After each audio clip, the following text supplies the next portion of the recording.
wafdi uu hogaaminayo wasiirka wasaaradda tacliinta sare iyo xirfadaha TVET oo uu weheliyo gudoomiyaha maxkamadda guud ee dowladda deegaanka Soomaaliya Itoobiya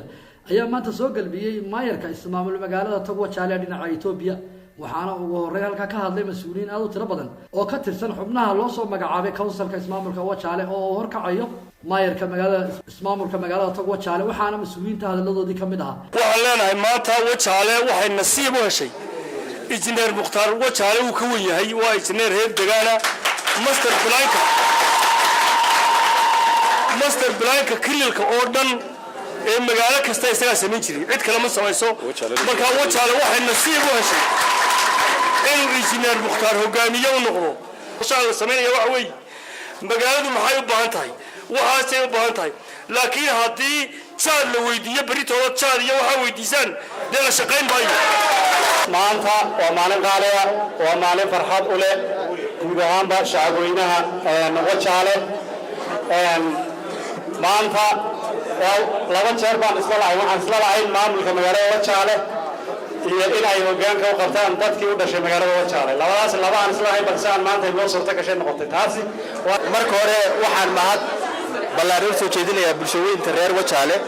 ee sida fiican loogu soo dhaweysay xafladan aanu ku keenay magaalada maamulka cusub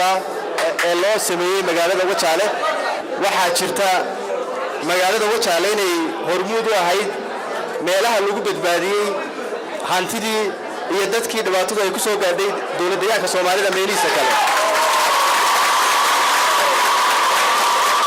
marka waxaan rabaa anoo ka hadlay magacayga iyo magaca dowladaba inaan mahadnaq ballaarin soo jeediyo bulshooyinka Wajaale sida wanaagsan ee arrintaas u dhacday maamulkani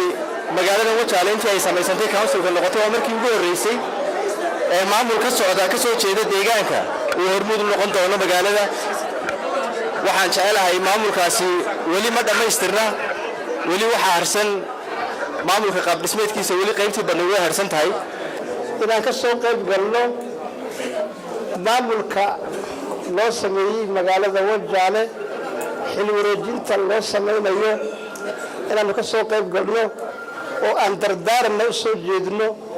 ayaa maanta anaga farxad weyn ah sida waqtigiin magaalada Wajaale waa magaalo weyn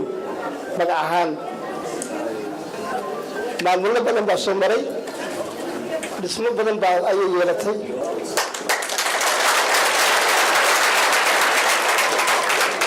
marka maamulkan hadda idin hor fadhiya waa xul adag baa lagu sameeyay xul adag runtii mas'uuliyad aad u weyn oo baaxadeeda leh ayaad isaarteen aniga iyo maamulka cusub ee ila shaqeynaya waxaan jecelahay markaa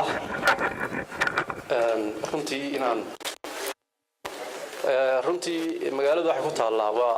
xuduud bay ku taallaa waa magaalo ganacsiyeed waa magaaladani haddaydan idinku sidii maalinta dhaweyd aad uga shaqaynayseen nabadgelyada haddaydan nabadgelyada ka shaqayn oo aynaan iskarab qaban runtii anigu iyo tiimkaygu wax badan qaban kari mayno